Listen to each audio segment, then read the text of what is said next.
me on. So thank you. Welcome. Another great Sunday evening. A beautiful day in Salt Lake Valley. I can't hear you so well, Major. You can't hear me so well. Yeah. How about that? Your headphones probably aren't... Can you hear me? There we go. I can hear you. That's much better. Then, little that's technical a great intro. That's difficulty. That's all that was. Beautifully done. Thank you. We are in Mojo Studio, as usual, and I've got Mojo to my right, and I have a guest to my left, and I'm going to let you go ahead and introduce our guest there, Mojo. A very special guest. Someone from high school years, so a long time ago. This gentleman and I were not really friends back then, but I certainly heard his name in many circles, and it's my honor to introduce Todd Sylvester. Thanks for having me, guys. I'm excited to be on today. Yeah. Welcome, man. I don't know about special guest, but I'm a guest for sure. You know, you're our first guest with their own podcast, so I think that's pretty cool. That's pretty special. Oh, yeah, good point. That's true. Yeah. So and a fellow podcaster with you. There you go. How long have you been doing your podcast? A little over a year now, and it's been awesome. We're talking earlier about how on a whim, I actually went to Amazon and bought the podcaster starting kit. It's like $100. Wow, 100? I know. Yeah, I didn't do my homework. I guess it wasn't good equipment. It was $100 worth for sure. I think what Main Joe has. I just bought it just to see if I would like podcasting, and started getting these amazing guests on. I thought, man, I'm really digging this, and so I ended up upgrading all my equipment and got some, really good mics and things like that, and it's been fun, and I've been doing it over a year now. I just did my 82nd podcast, and I've had some amazing guests on who've shared some stories of overcoming some very difficult situations. They're very inspiring, and it's just been a lot of fun, man. Isn't it so much fun? Yeah. It's a lot of fun. We were surprised how much fun it was. And we kind of took a little plunge with our equipment. I guess I must have known deep down that it would be fun or something, but... took a chance. Yeah, we just went for it, and boy, were we surprised how much fun it was. It's become almost an obsession for me now. It's there are two things I look forward to. It used to be just I look forward to jam sessions every weekend. Yeah, right. Now I have two things to look forward to. Nice. And it's a wonderful thing. Yeah. So you mentioned you have a lot of these wonderful guests on, interesting, insightful guests. Are they mainly clients of yours? Some of them are former clients, and again, a lot of them are kind of people who. It's just been interesting. It's been like a word of mouth, kind of like, hey, Todd's got this podcast, and I've had people reach out to me. I mean, I had. One of my guests was a guy named Paul Cardall. I don't know if you guys know him. Most people do. He's a pianist. And he has 25 million active listeners a month. I mean, this guy's on next level. Like a YouTube thing or iTunes thing? Yeah, next level stuff. And he was a recipient of a heart transplant.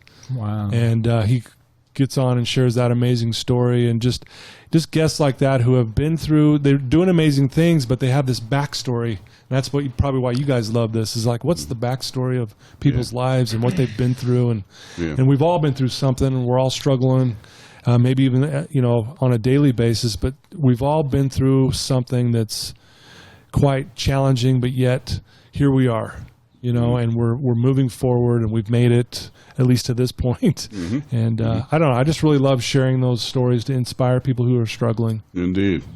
So, Todd, for our listeners out there who don't know your backstory, how do you earn a living today? What do you do to make a difference on this? Sure. So I guess you'd call myself a life coach. I'm not sure if I love that title. Mentor. I don't know if I do either. It's been batted around in the sitcoms. Deepak Chopra's a fraud. But I think But even in the sitcoms, it's been joked about. Yeah. So I would say, I'm kind of more of a mentor, counselor. I'm not a licensed therapist, but therapy takes place. But I see individual clients on a daily basis, upwards to 12 to 15 every day. And then I do speaking, motivational and inspiring speaking events. And I've been doing that for a long time.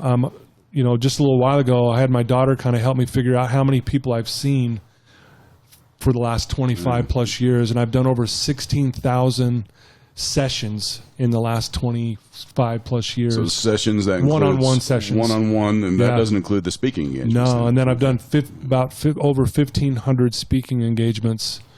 And I sit there and I kind of pinch myself. I'm like, I can't believe that I've had that much in this area of my life. And I really think I have the greatest job in the world. I get to see people change their irrational beliefs about themselves and overcome some really difficult challenges.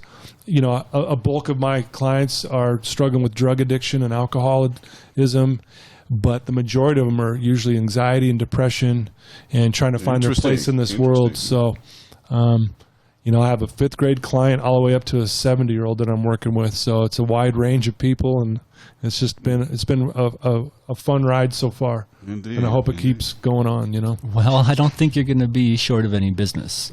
Yeah. I've been hearing on the news, I mean, it's out there a lot about how the whole country, in a sense, has post-traumatic stress because of all these shootings that are going on, you know. And it's, well, you know, and I get it. It's a tough thing. And it is. It breaks your heart. It mean, it does. tears me up even kind of thinking about it right now.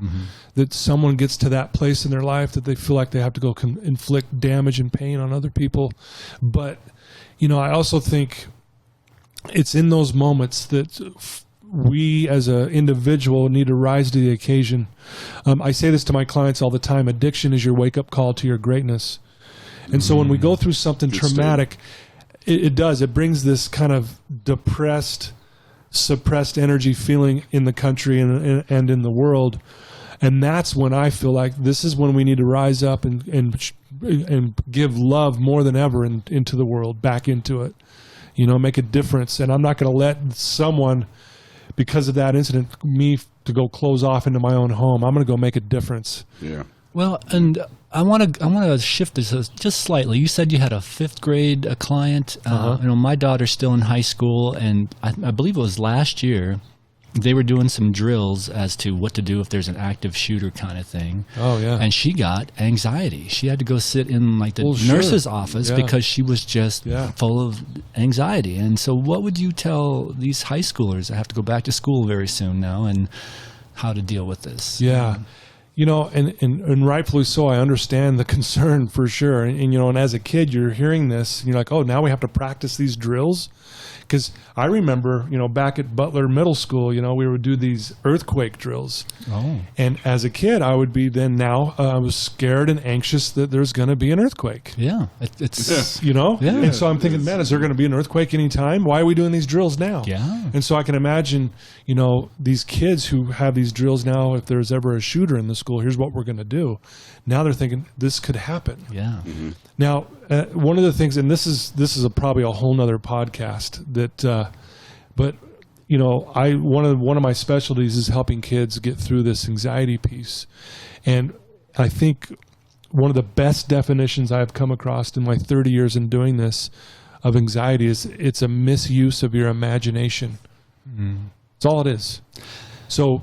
Was it your daughter? My daughter. But so how would you coach her to deal with that? Yeah. So, well, again, it's about recognizing that she's imagining something bad's going to happen, which is understandable because it has happened. So I get that.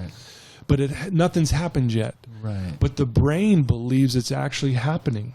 Because the brain doesn't know the difference between a real event or if you imagine it. Or the brain expects it to happen. Yeah, but you feel it. So yeah, it's more than it doesn't start necessarily with a thought like this could happen. Your body's just reacting. Yeah, well, and I'll even push on that a little bit. It actually does start with the thought. Okay. Thought creates emotion every time. Even anxiety like that. Okay. It all starts with a thought. But again, it's justifiable for these kids to be a little worried, if not a lot worried, that something like this could happen in our school.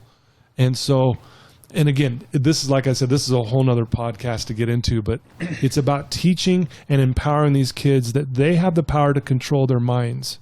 Mm-hmm. Yeah. Okay. Mm-hmm. They have that power.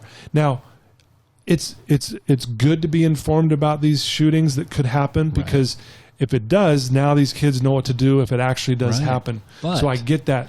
The school might do well by them to introduce maybe some of this thinking of how they can control their thoughts. Help them through the anxiety. Question their thoughts. Question their stories. Yeah. And they don't offer that as far as I know. But yeah, I mean, my wife and I try to we've raised our daughter to question her thoughts and things like that, but it still happened to her, and they're young and they're still learning. Yeah, they don't know how to. I've been trying to question my thoughts for 20 years now, and I'm still struggle with it. Yeah. I still struggle with it because it can. It's. And if I may, I would like to bring up an appearance that Todd made recently on television, ABC. Good Things Utah. Good Things Utah. It was an early morning program. Oh. And the thing that stuck with me was how he trains young people to objectify in their minds when a negative thing enters. When a negative thought enters, try to put that into a bubble as an object and recognize it what it is. And I think what you said, that it was the bully. Yeah, the bully entered mind. Yeah, because kids can understand it. You bring it down to their level. When a negative thought comes in, you're aware of it. Mm-hmm. So you're first aware of it, then you objectify it by calling it something. I call it the bully. You can call it Cinderella. It doesn't matter. Mm-hmm. You separate it from you because I'm not that thought.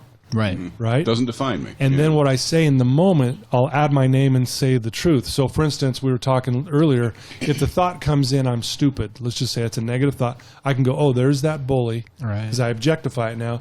And then I say, I, Todd, am brilliant. And I'm just saying this to myself. I'm not like shouting it from the rooftops. I'm not. Mm-hmm. But that's the way you train your self-image on a subconscious midbrain level. Olympic athletes actually use this technique as part of their training. Mm-hmm. Now, why do they do that? Because when you change your self-image on a subconscious level, it's permanent, lasting change. Now, you're right. Most kids grow up, they don't get this kind of training. Right. And when they hear something scary, including myself at that age, it's scary. Absolutely. Yeah, and you're going to be anxious. So, and you're right. I like what you said. Like, it would be great if not only we got to inform these kids, unfortunately, of these scary things that can happen. Got to prepare. But it would be great to also teach them some tools. Yeah. To deal with the nervousness, the anxiousness, and that kind of thing. And that's possible. I mean, I got these 5th grade clients who are killing it, like doing amazing. Like their confidence is off the chart. Their self-esteem's off the chart. And all the while knowing, they still are kids and they're going to stumble, and just like we still do even today. So, to this day. Yeah. But educating the kids is the key. What brought you to lead this sort of life? What brought you to earn your living in this way? Yeah, great question. So I grew up, just up the street here. As a matter of fact, this area that we're in right now is great memories for me. But I got caught up in the party scene. Started sipping on my dad's liquor behind the wet bar when I was 11 years old. Never got drunk or anything like that at 11, but I just was like experimenting with just a little taste, burned my throat, burned my lips, kind of stuff. And then as I got a little older, 12, 13, and 14 is when I started kind of getting introduced to other things and fell in love with it and started just partying and drinking and doing drugs and we got some mutual friends that I partied with, and indeed. To this day they're some of the greatest memories of my life. And but for me personally, it got to the point where I had this all or nothing mentality, and it got out of control, and to the point where I was doing it a lot alone. Like I would get high by myself, and I would isolate, and I had these, speaking of thoughts, these thoughts in my mind, like, started thinking about killing myself and not wanting to be alive, and walked around the hallways, even at school, thinking that no one likes me. I'm no good. I'm a piece of shit. And I think, and what I've learned too, in doing this for 30 years, the number one irrational, negative, limiting belief that kids buy into is I'm not good enough. Number two is I'm different, so I can't connect. And then number 3 is my problems are too big, it's impossible to change. And then the 4th one is there's something wrong with me. They're all irrational and they're not true. But I believed all 4. Wow. And I walked around with this, and most kids do on some levels, some worse than others, right? At least levels. 1 or 2 of them. At least one or two.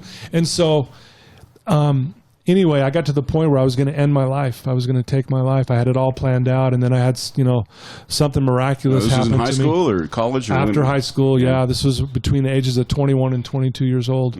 And I was going to end my life, and, getting ready to do it. And I had something miraculous happen that kind of changed the course of my life. I had a friend reach out to me that just basically took me under his wing and mentored me. A mutual friend? Yeah.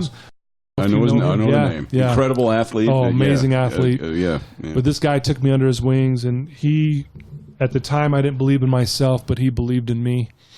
And anyway, after this event, I just said to myself, I'm gonna help people for the rest of my life, and hopefully have to help them never go through what I've been through, or if they are going through it, help them get past it and overcome Help it. them realize they're worthy of it. They're Absolutely. Well, the 4 things you said. Yeah. You know, fight against those 4. Yep. Those 4 things. Help them change those irrational beliefs to the beliefs that are actually true, because I believe that we are powerful beyond measure. We're masterful creators, and we have the dignity to choose.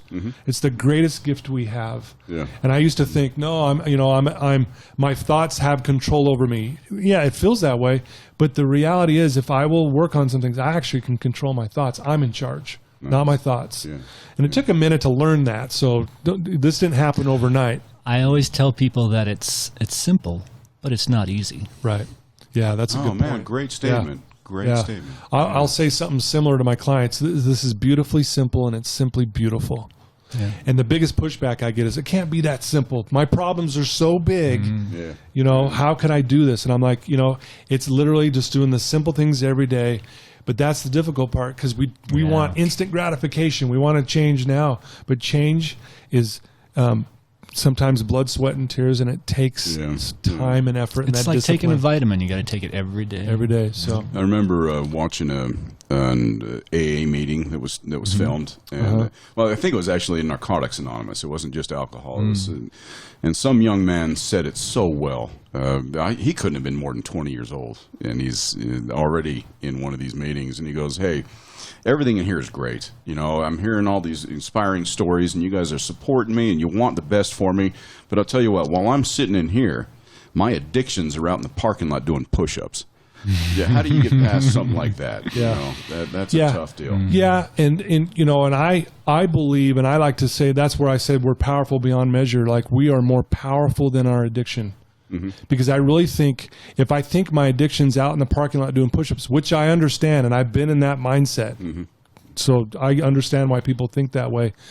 But I'm telling you, we are more powerful than that, right? Yeah. But that goes with the saying, just what you were saying, is that we've got to put in the work, right? Yeah. If I want to get past any addiction or any challenge, whatever it may be, anxiety, depression, whatever, I'm going to have to put in the work.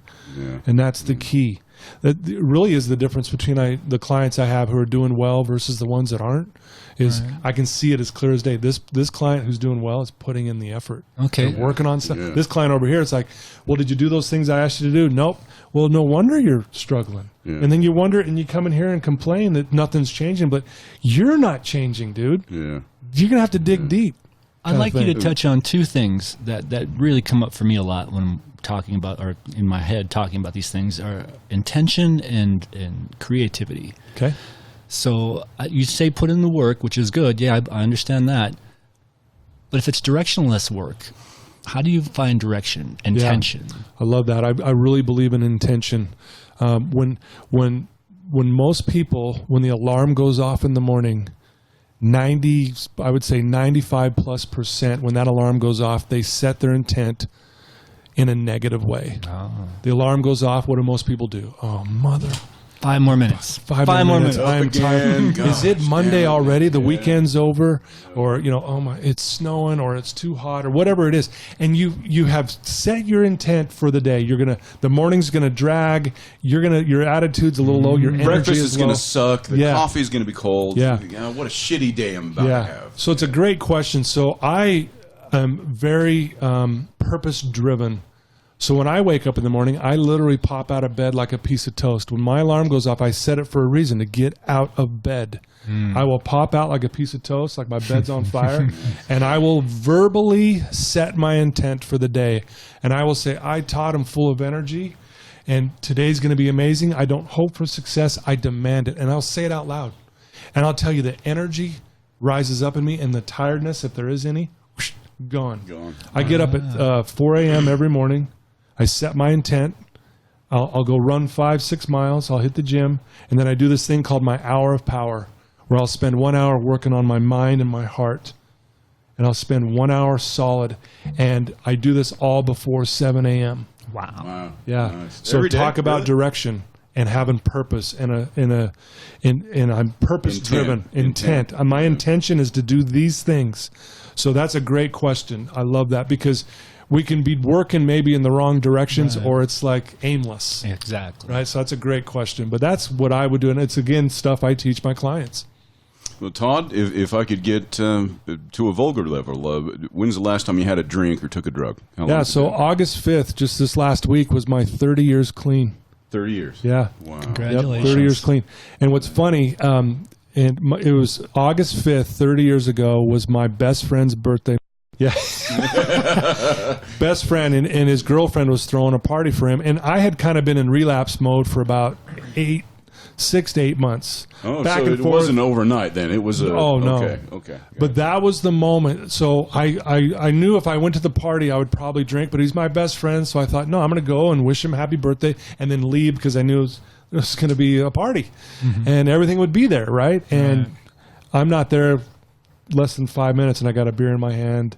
I end up drinking a case of Coors Light and and that was it though, because I woke up that next morning. I'm like, I'm done. I've got to quit doing this because I was going this back and forth, but I still was struggling. It was a moment at this lemonade stand that really changed my life forever. Actually, please go on. A lemonade stand. A lemonade stand. So where was this? This was over in Willow Creek, as a matter of fact. And at the time, I'm a bartender at the American Grill restaurant. And as a bartender, I'd get tips from the waiters and waitresses and then anyone that sit at the bar, right? And I'd get a lot of change, and I'd keep this change in the cup holders of my car. And about this 6 to 8 month mark, right after the 5th, I was driving up Newcastle, this big windy road, and out of the corner of my eye, I see this little girl selling lemonade. No big deal. I drive right on past. And then I had this impression come over me, turn around and give her all the money in your car.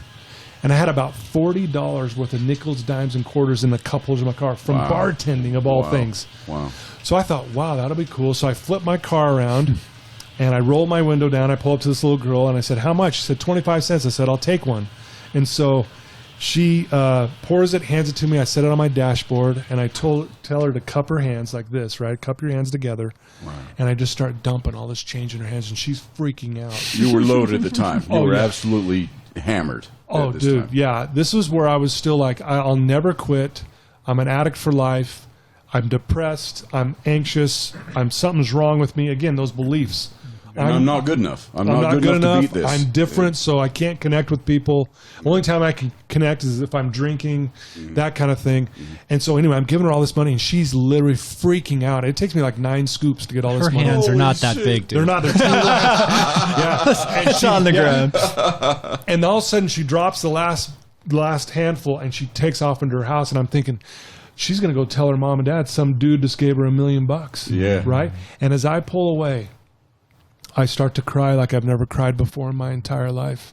I don't know if you've ever cried so hard, and even for your listeners, where you feel like you're cleansing your soul. That's what it felt like. And I have to literally pull my car over. I throw it in park, and I just sob, put my face in my hands, and I cry like I've never cried before. I cry for like 20 minutes because in that moment, when I saw that girl's face, was scared. She was scared of you, wasn't she? First, she was like, whoa, who's this dude? But then afterwards, like, you're giving me all this money, and just the smile and the elation. And I was like, I just made this girl's freaking decade, man. In that moment, I felt like I mattered. In that moment, I wanted to be clean. In that moment, I wanted to make a difference in this world. Because you saw you made a difference in her world. I made a difference, and I'm like, I can actually do this. And there's one of my favorite quotes I actually had on my wall in my office is by Ferdinand Foch. He says, the most powerful weapon on earth is the human soul on fire. This lit my soul on fire. And that all or nothing mentality kicked in. And I thought, if that girl's there next Saturday, I'm going to drive by on purpose. I'm going to give her every dime I have. So sure enough, the next Saturday I drive by, there she is. And I pull up again, and she recognizes me. She starts freaking out, and I give her all my money again. I do this every Saturday for the next 2.5 months. Wow. And I give her every dime I'm earning as a bartender. Wow. Main Joe, we are on the map now. With a story like that, that's story. amazing. That's amazing. But that's when I said to myself, I'm not going back. For me, the drugs and the alcohol were, killing me. I wanted to be dead. I hated life. I hated myself, and but your friends still loved you though, and you had people who. I had amazing friends. They're still some of my best friends to this very day. Did you ever have any say, "Oh, wait, no, Todd's too far gone. I don't want to hang out with him. Don't call him for the party." No, I've never had a friend. No, my friends that were friends in elementary, junior high, high school, college, even now, they're still my friends. Yeah. I know if I called them right now, they'd give me $1,000 if I needed it. They'd give me the shirt off their back, and vice versa. Yeah. If they called me, "Hey, Todd, I need this," I'm there in 2 seconds. Well, that begs the question, though, is you didn't have any friends coming up and saying, "Dude, you're too far gone. I can't be friends with you anymore. You party too much." You never had that. Well, no, we were all partying, so yeah, true. Good point. Yeah. I never, when I decided eventually, because one of the hardest things I had to do back then was separate from my friends. Oh, yeah. Not because I didn't want to be with them, but I knew that if I kept hanging with them, I'm going to keep partying. It is what it is. The all or nothing thing. All or nothing. Yeah, it wasn't their fault. Yeah. It was my fault. I mean, I still made the choice. But I had to separate from it. And some of them teased me about that and like, we'll see how long this lasts and whatever. And if you were to interview my buddies now, we should do a big round table and it'd be awesome. Absolutely. But they would actually, if I went and partied with them tonight, they would not respect that. They'd be like, "What the hell are you doing, Todd? What are you doing this for? Yeah. You don't need to. No, you're doing amazing. You're doing great. So cool. We still love you, man. Yeah. You were the life of the party. You were the life of every party. Don't stop, dude. Don't stop." Yeah, there was a lemonade stand that was like the final straw type of thing. That's when I was done. Dude, I made a decision. It was the game cleanse. over. And then it was the cleanse. And see, one of the most powerful principles on this planet is if you want to be, give it away. So when I hear a client sit with me and go, "I just want to be happy," and I'll say, "Oh, okay, that's cool. You just declared to God and the universe and yourself that you're not happy because you say, I want it. I want to be." And then I say, "Where's it going to come from?" And they sit there with a deer in the headlights look. I don't know. I'm like, "You think it's going to fall in your lap?" No. If you want to be, give it away. In other words, if you want to be happy, go make someone happy. Go give it away. Go give away happiness. And here's the ironic thing about it. Because when you're down and out, the last thing you want to do is maybe help someone because you're so messed up and you turn inward. Yeah. Right? Addiction is selfish. The last thought on your mind is helping somebody else. Yeah. But if you'll dig deep, putting in that work, right? If you'll dig deep with that intent, I'm going to make someone's day today. I'm going to give it away. So if I want to be happy, go give away happiness, and then I'll realize I've always had it. And that's the ironic thing. I've always had it. Yeah. I just didn't realize it. I needed to give it away to wake the hell up. Hello, I'm awake now. Nice. And how easy is it? Yeah. You give your change to a girl selling lemonade. You hold the door open for someone at the 7-Eleven. Yes, buy the little things. Let them stack up. Do it every day. Take your vitamin every day. Yeah. You want to be inspiring? Go inspire someone today. If you want to feel compassion, go be compassionate. If you want to feel sympathetic, go give sympathy to someone. If you want to be confident, go help someone be confident today, and you've got it. Yeah. It's the most powerful principle on the planet. Yeah. It's one of the reasons why Mojo and I love our jams so much. We're there supporting each other, creating something together. Absolutely. And and you guys connect. Awesome. Yes. We connect. That connect. Somebody will play a chord. That fire that's you were a little talking off. about earlier. I forget how you said it exactly, but it's the most powerful weapon on earth is a human soul on fire. When you guys are connecting with your jam, soul's on fire. I don't care if it's a jam session, a cup of coffee, if it's buying someone a Coke, or buying I do this a lot. I love doing this. Like I'll buy when I'm at a drive-through. I'll buy the people's food behind me in their car. Wow. So I'll buy it and then I'll pull forward and I'll just wait to see the reaction and then I hurry and take off. But then it's like, I'm giving it away. No one knows. There's no one there cheering me on. There's no one there with cameras. It's not about that. It's about make a difference so that person, man. Yeah, you're not after the notoriety. Don't get me started, guys. You can get me going. I want to get you going. This is awesome. Go. We're trying to get you started. Right with here, you, bro. Don't get me started. I'll tell you, the influence we have is amazing. And most of us walk around living less than. We settle for less. Yeah. We are the only life form on the planet that will settle for less. You think about it. Have you ever heard of a tree growing half as high as it could? Never. You never heard of a tiger or a lion in the jungle laying around going, I suck at hunting. I'm not going to do this. No, they will hunt when they're hungry. They'll get it. They will make it happen. Human beings are the only life form who will settle for less. You want to know why? Because we have our dignity to choose. We choose to settle for less. We walk around thinking or believing we're not good enough. And that is a bunch of BS. The truth is we are amazing individuals that can make an impact and a difference if we want to. Yeah. All we have to do is choose that. And I'm telling you, like, just your words, like someone might hear this podcast and just our words tonight could maybe save someone's life. They might be depressed or anxious or whatever, and then they hear this and they go, I'm going to go make a difference. And we'll never know it, maybe. We'll never know. And then they share it with their family. You'll never believe what I heard on their podcast. Yeah. You know? don't know. And at the very least, we're not doing a negative thing here. We might inspire something, That's my point, is that we are here. I really believe people are like, always like, why are we here? We could sit there and analyze this forever. Right. And it's not to me, it's simple. Like you were saying. Yeah. It's simple. It's simple. We're here to we go through tough times to hopefully overcome them. And once we've overcome them, now let's go and inspire and help someone who might be going through the same thing. That to me is why we're here. Yeah. Help other people on whatever level it is. Yeah. Todd, on the next segment, I would like to get in more to analyzing addiction and the impacts it has on people's lives and how they form. The addictions can start later in life. They don't start necessarily in high school. They start anytime. Anytime in your life, for sure. Man, Joe, the good outro right here, let's if we could. Yeah. Oh, are we already off? No. Thank you, everybody, for joining us for this first segment. We'll hopefully have at least one more with Todd. And one more with Todd? Yeah. Let's get one more. Let's get one more. Yeah. Inspiring stuff. We'll be right back. Inspiring stuff.